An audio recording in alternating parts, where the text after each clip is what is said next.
Clear prop. Star 73 Cherokee number 2 following twin traffic, 3 mile final, clear subject. 1 Charlie Bravo, exit in runway 25, going 4 mile final. This is Behind the Prop with United Flight Systems owner and licensed pilot Bobby Doss and his co-host, Major Airline Captain and designated pilot examiner Wally Mulhern. Now let's go Behind the Prop.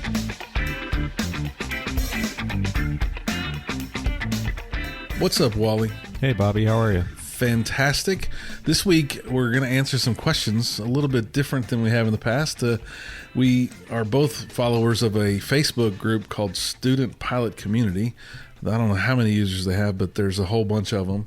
And they ask a lot of really good questions. I'm fairly active in answering those questions and trying to help those student pilots of all varying places of their ratings.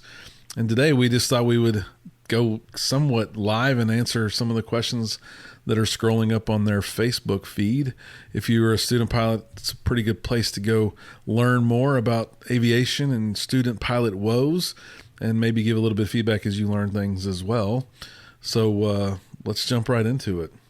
The first question, and all of these questions were asked in the last 24 hours. We are recording today on October the 14th. So if you asked a question between the 13th and the 14th, we're probably going to highlight your question here today. So Carl B. asked a question about logbooks. I'm only 20 hours into my PPL, but have been logging all of my hours electronically so far and had planned on doing only electronic. Today, my instructor suggested I switch to paper logbooks. And if I want to use the electronic, keep using it as a backup. My question really is, if an electronic logbook is automatically backed up and synced to multiple devices and I can print it anytime, export it to different formats, what's the use of doing a paper logbook? And what's the point of keeping it paper and electronic? Again, considering electronic only since it's synced to multiple devices and backed up automatically. So great question, Carl. I think that there's a little bit of a preference bias in some of these thought processes, but I kept a paper logbook through my instrument rating, and then I kind of drew a black line and said, I'm not going to do paper anymore. I'm going all electronic. And then what I did do was go back and re-enter all that, which, by the way, is extremely painful to do, into my electronic logbook, which is 4-flat by choice. And what that gives me is the ability to really quickly run a report of all my summary stuff, keeping up with my currency for multi and single engine and IFR and can I fly at night, those sorts of things. So it's really nice to have the electronic logbook calculate that. It's not too hard to do that in paper. But I also wasn't planning to be a professional pilot of any sort, so I didn't feel like I had to keep something that I might show to an interviewer one day. Seems like a lot of the CFIs at my flight school keep a paper and an electronic logbook. I think they like the paper to be able to use for their interviews, etc. But let's ask the pro. Wally, you've been flying professionally for over 30 years, flying for fun and training for over 40. What is your preference of choice? Well, my preference, first of all, I have both. I actually use 2 different electronic logbooks, and I also keep a paper logbook. And there's something about reading a paper logbook. Nostalgia. It's like reading a paper book. I have all kinds of electronic books on my iPad. I believe in them. It's really convenient. Wherever I am, I can buy a book, but there's something about having the pages on paper to thumb through. And the one reason why I keep a paper logbook, it's not so much for me, but for people that are going to be around long after I'm gone. And I say that because my father was a pilot, and I have my father's logbooks, and I just was digging around and looking at them several weeks ago, actually, and I found his World War II glider pilot logbook, and I found a couple of entries that were very, very meaningful to me. I have an entry from the D-Day invasion, where he flew from England to France as part of the Normandy invasion, and that's written down in his logbook. Several months after that, he was part of another glider pilot operation that was actually bigger than D-Day. It was called Operation Market Garden, and his glider was actually shot down over Belgium. They shot the tow rope, and they crash landed in Belgium. And so I have this. I have documentation of it from that my father wrote in a logbook, and so. I look at that. When I look at it, I get chills just looking at it, knowing what he did. And I haven't been shot down. I haven't been part of a major invasion yet, but it is kind of, something that my kids, grandkids will have long after I'm gone. They can go back through and look at this stuff. So that's the main reason why I do it. Now, as far as electronic logbooks, with my airline, I use a logbook called Flight Crew iLog. It's extremely convenient because it will log into my airline scheduling system. It will import my trips. All I have to do is write down the time that we left and the time that we landed, or actually enter, I should say. It knows where I'm going. It knows what aircraft I'm in. It knows who my crew members are. So it's extremely, extremely convenient. For my general aviation flying, I use a logbook called SafeLog Pilot Logbook, and there's a lot of good ones out there. And I use that for all my general aviation stuff, including my check rides. There are some glitches that you have to be careful with these logbooks. For instance, this SafeLog logbook, every time I logged a check ride in that, at some point I noticed that all of a sudden it was taking the entire time of the check ride and logging actual instrument time. So I had to go back for several years of check rides and remove actual instrument time from this logbook. So sometimes they do get a little glitchy. You got to be careful with them. One thing that's really nice about the electronic logbooks is, let's say you read about a particular airplane. You hear about an airplane up in Nebraska that makes a forced landing on a highway, and you're sitting there and you're thinking, gee, 123 Bravo Charlie, that really sounds really familiar. If you've got an electronic logbook, it's real convenient to go back and type in 123 Bravo Charlie and do a search, and you go, geez, yeah, I flew that airplane 32 years ago. So that's kind of cool to be able to do that. So as an examiner, I really prefer paper logbooks. I like to be able to thumb through it. Electronic logbooks are perfectly fine, however. They're legal.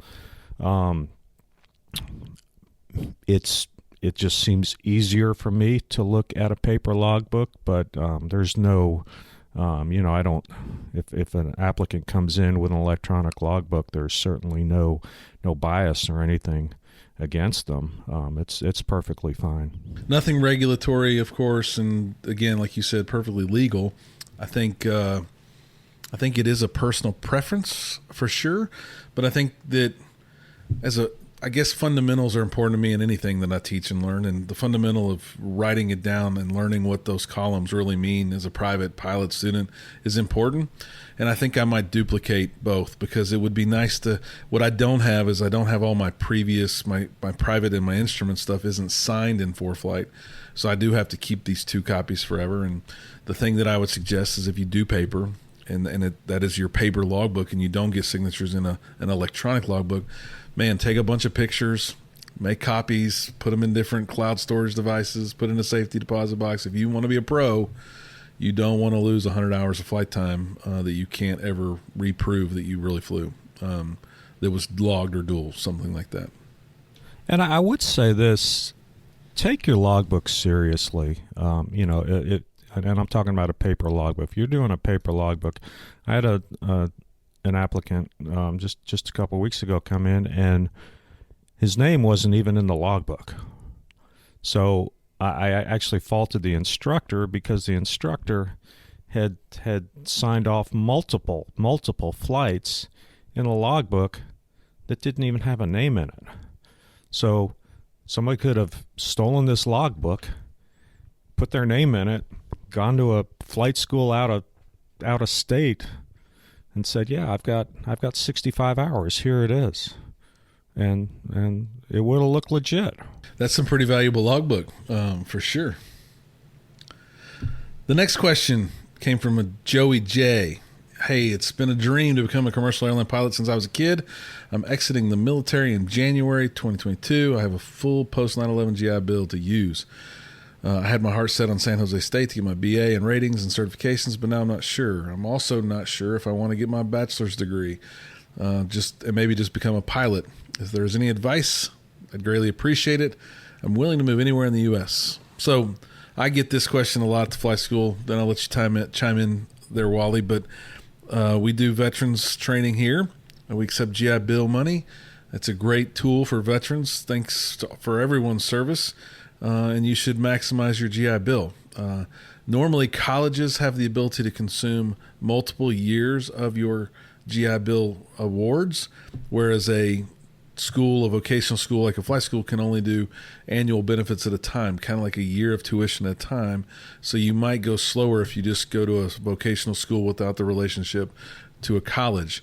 Here we're affiliated with Liberty. We've done a number of shows on Liberty and the value of Liberty. Liberty trains a lot of veterans.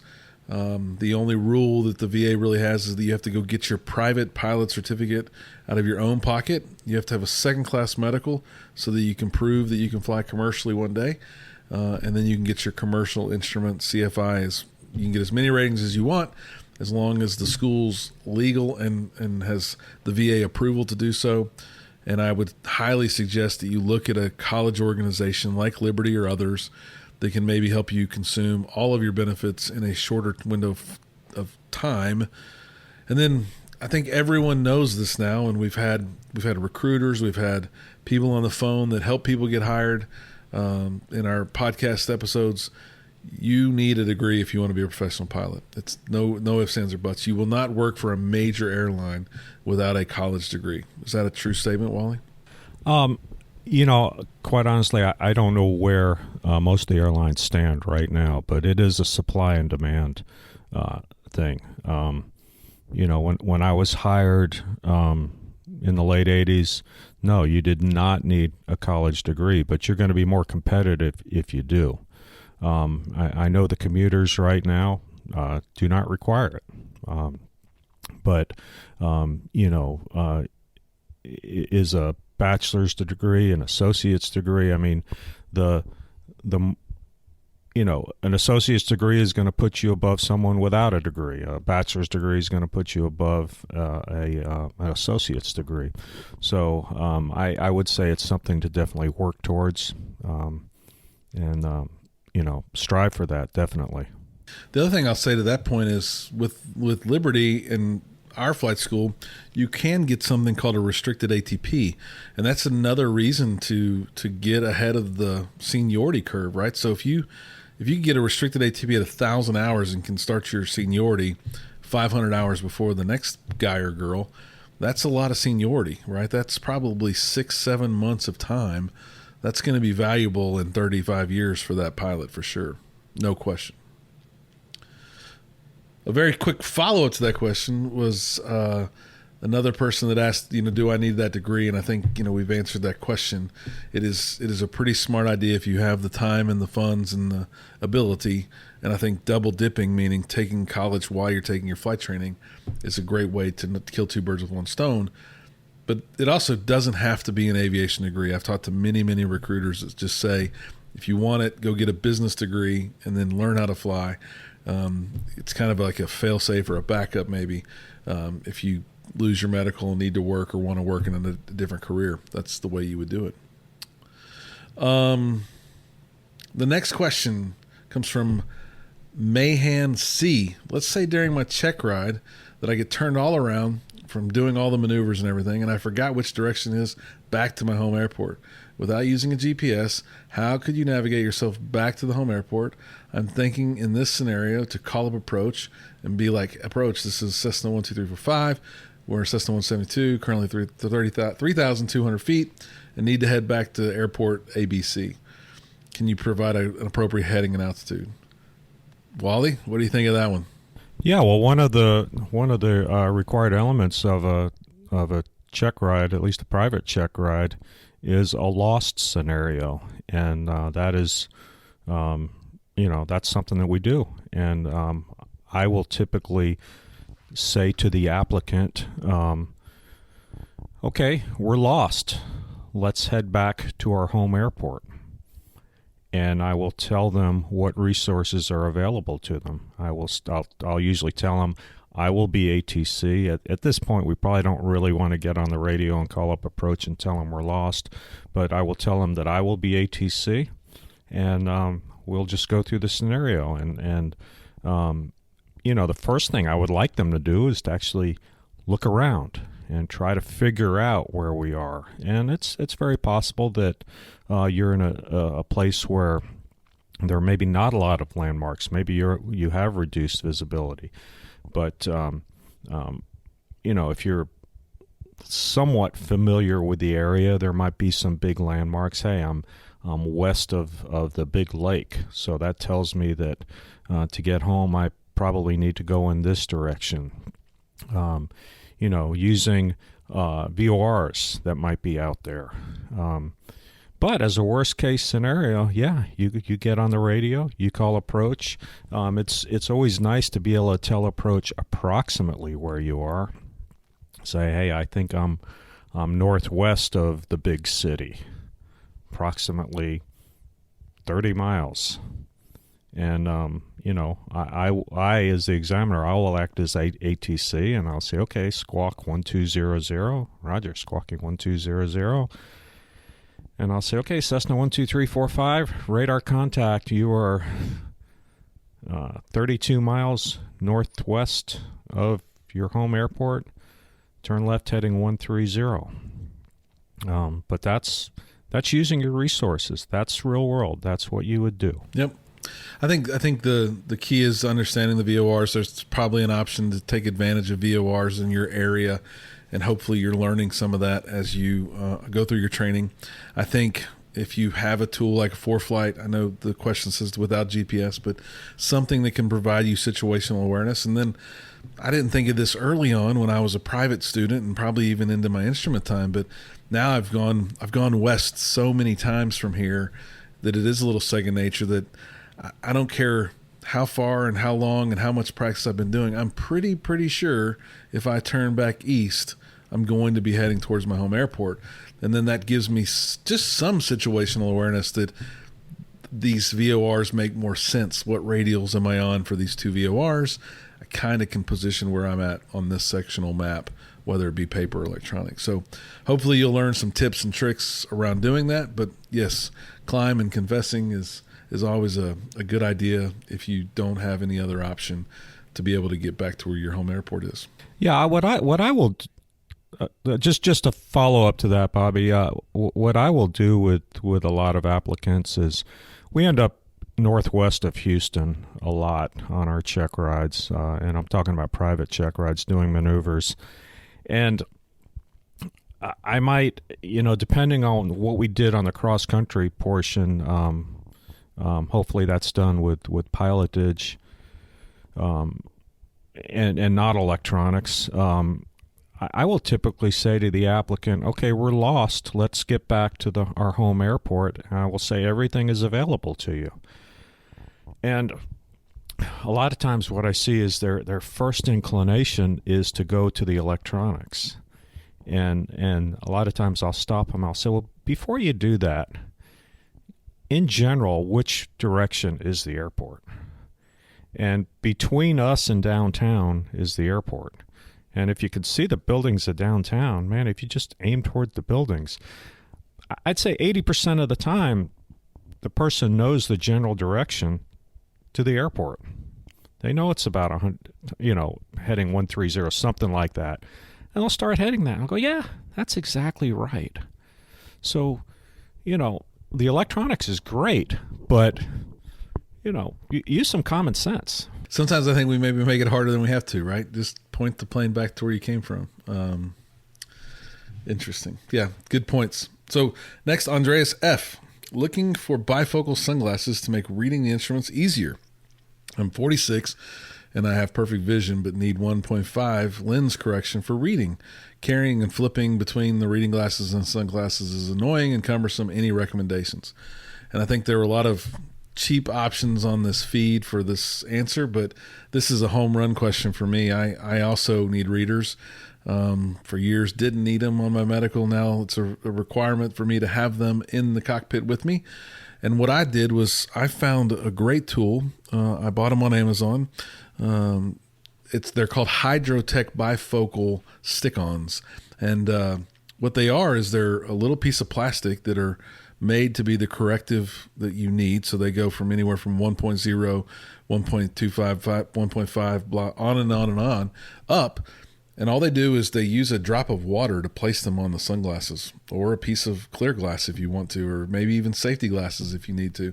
They will stick on anything. And what's super, super cool about them is you can take them off. So you really press them on with a drop of water. That water dries. It creates a vacuum seal. Mine have been on my pair of sunglasses for over 2 years. You can trim the plastic. It's just made out of almost like a rubber.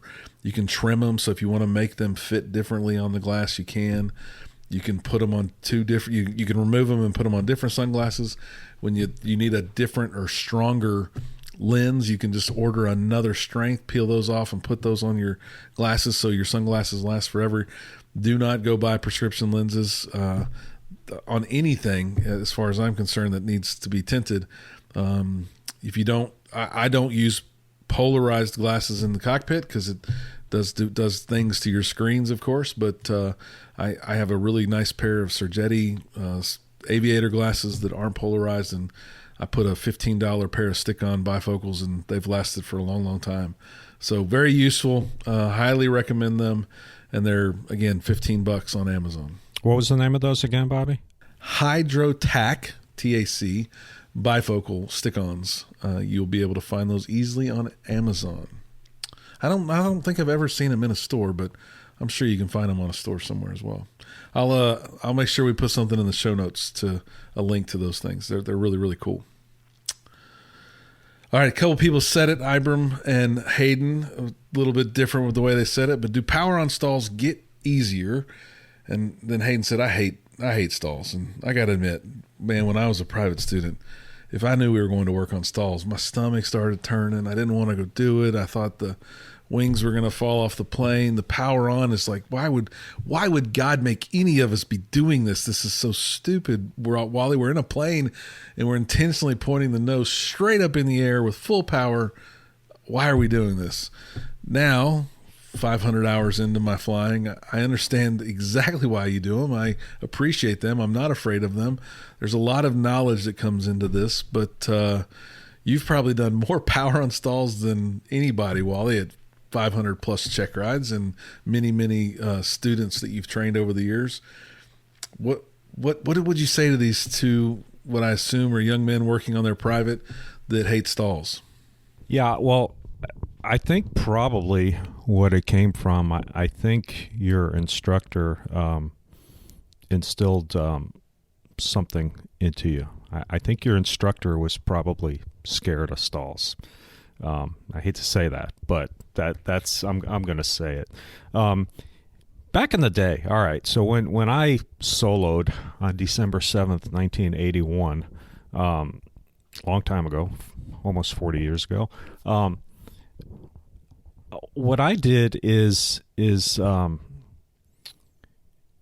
we did a supervised solo. We did 3 takeoffs and landings, and we did it again, and we did that 3 times. And then after that, my instructor said, all right, just come out to the airport and go out in the practice area and start flying around. And so I probably had quite a bit of solo time, and I quite frankly, I don't see a lot of private pilot applicants that have a whole lot of solo time.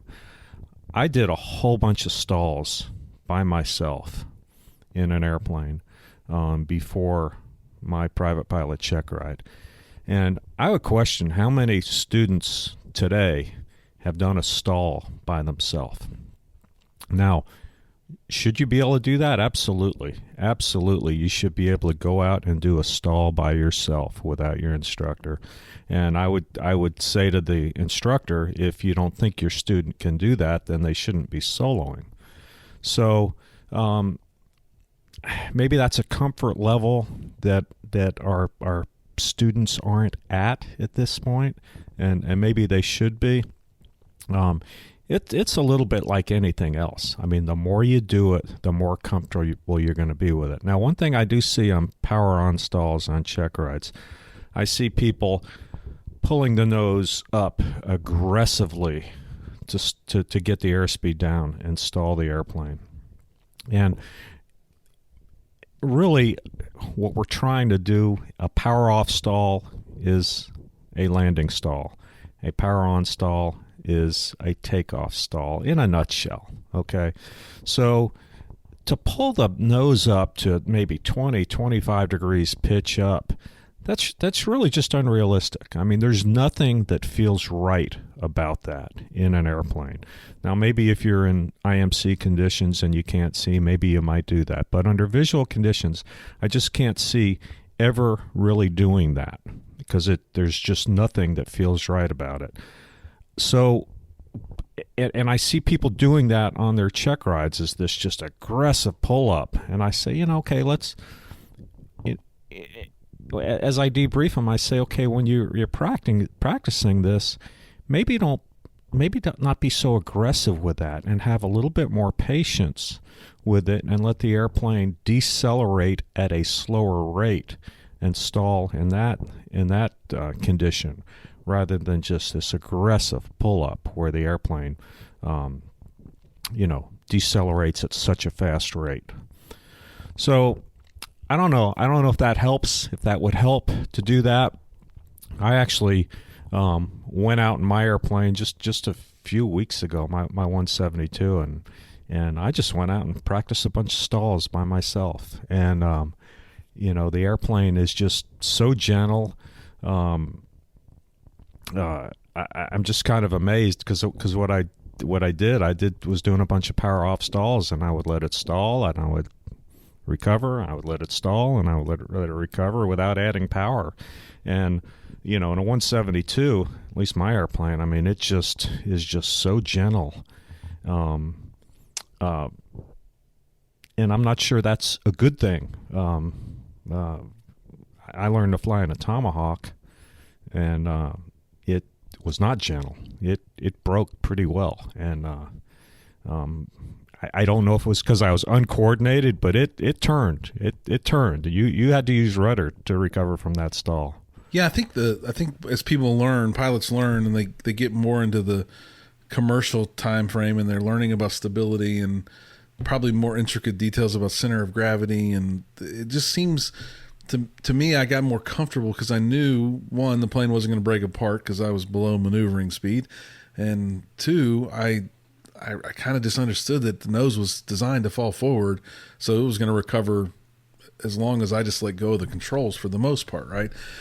Power on, a little different. You get a lot of left turning tendencies and things, but right rudder solves that all the time, and you just need to be in control. I think slowing down the movements is one that I've learned over time, that you really, when you take off, you rotate, and you probably set 5, 7, 10 degrees of angle of attack, and you take off, you lift off the ground, and you keep doing that. And if you would work the power on stall very similarly and go slowly through 10, 15, 20, then you're going to feel the stall and be able to recover.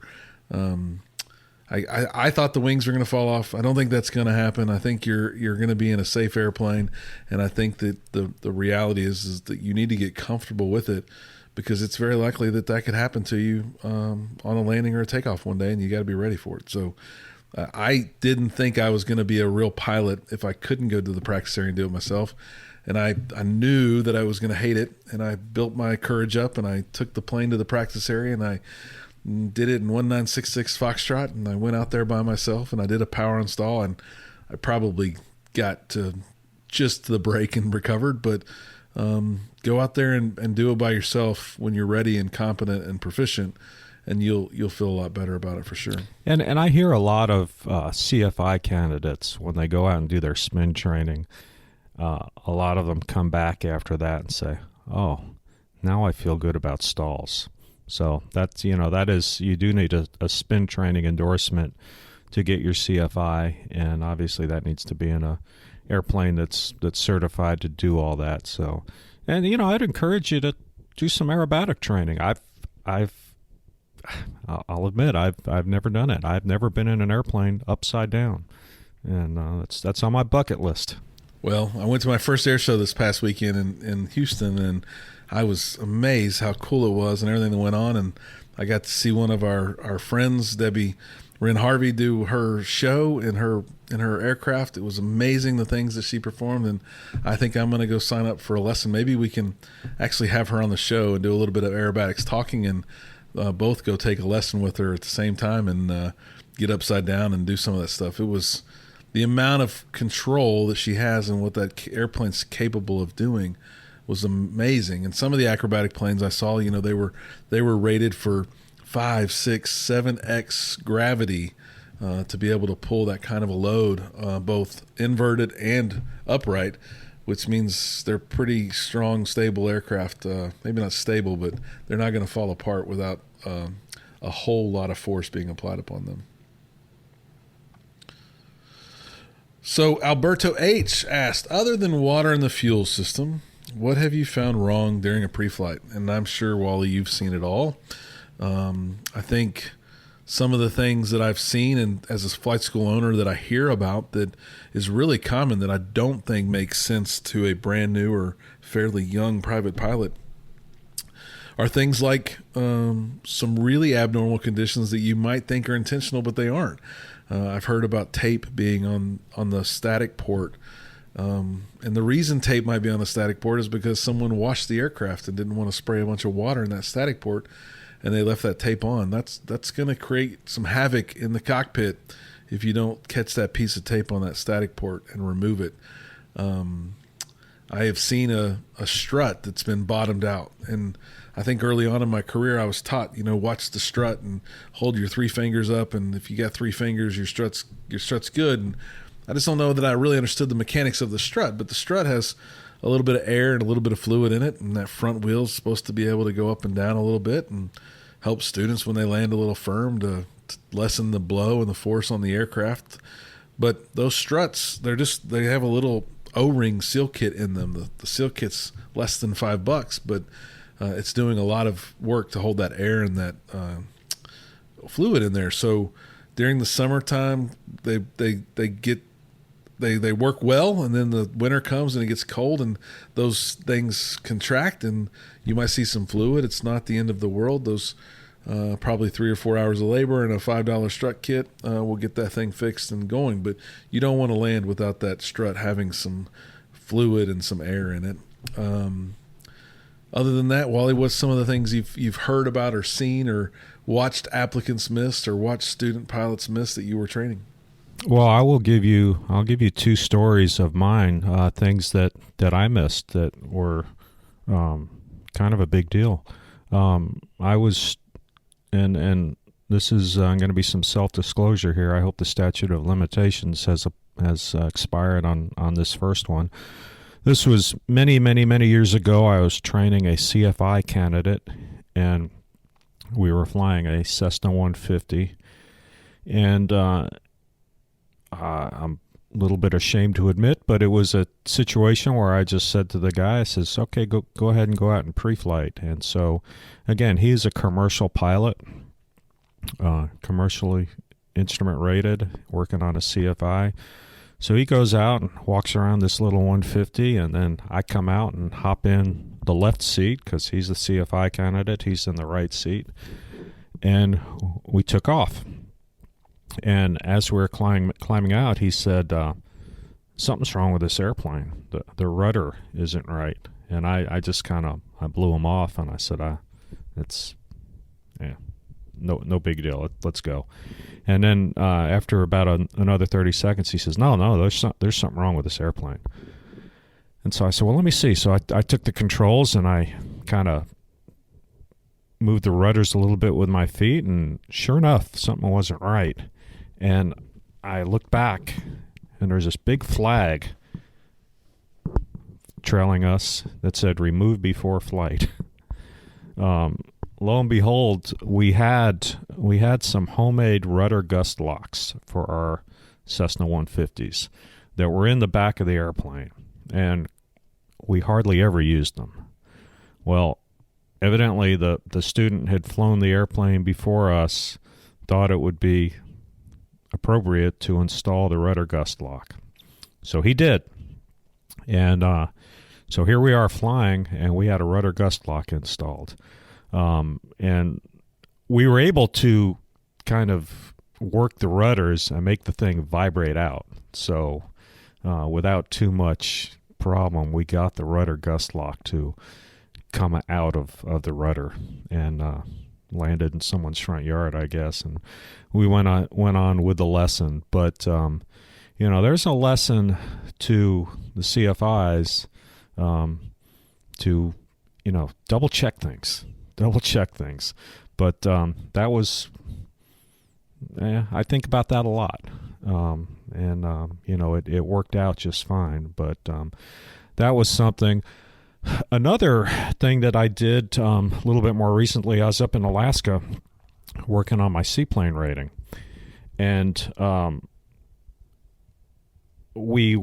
airplane was parked in the water, obviously. And the way you fueled airplanes up there is you put these 5-gallon gas cans out, and the fuel truck would come by, and they'd fill up these 5-gallon gas tanks, and then you would have to take the 5-gallon tanks and actually put the fuel in the airplane.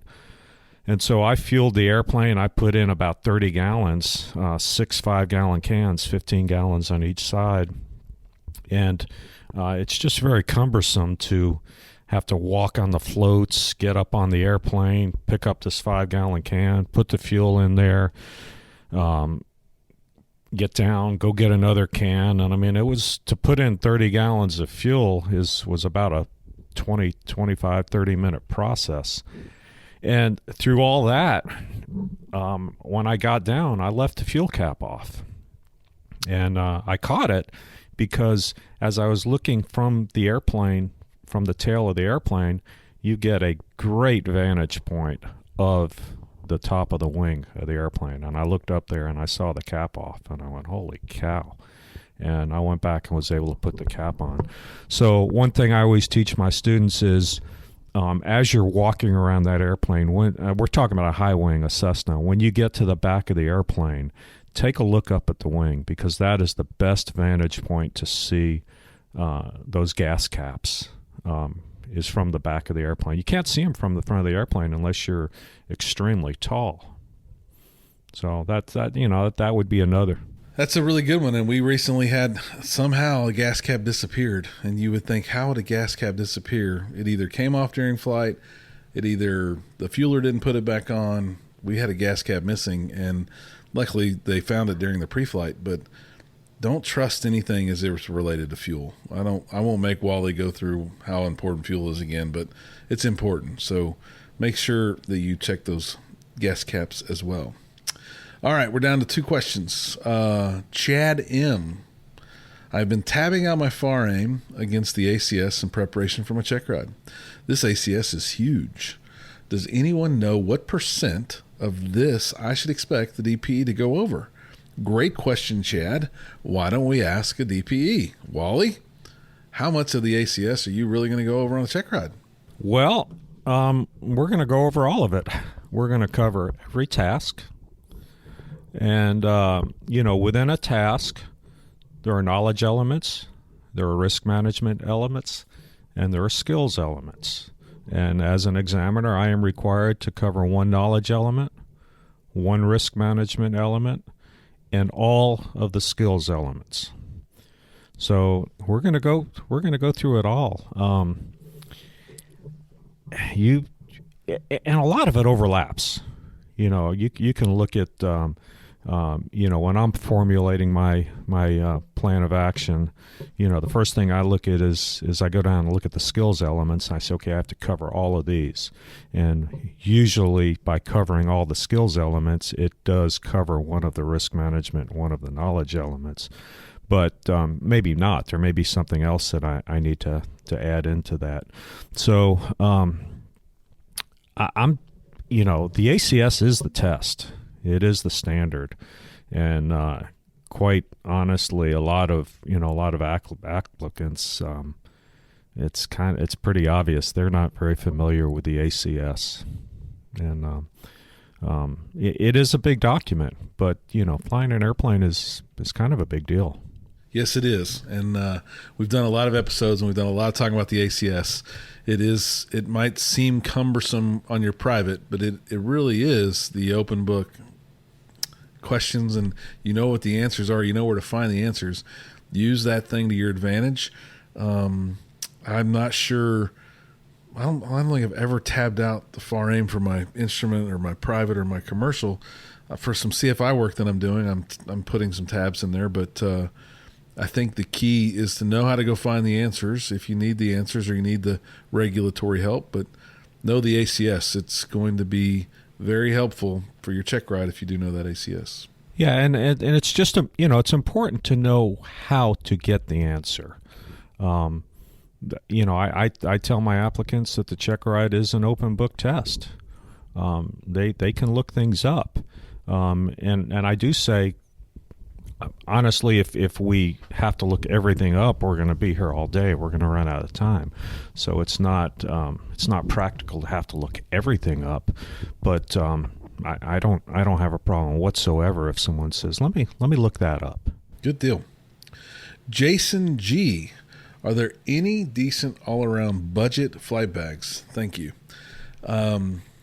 Great question. We did a short that I'll make sure we post on our social media pages at Behind the Prop that you can watch about the essential items in a flight bag and some tips about a flight bag. But really and truly, the best budget flight bag is probably somewhere in a closet at your house where you have a backpack from some events you've been to or something.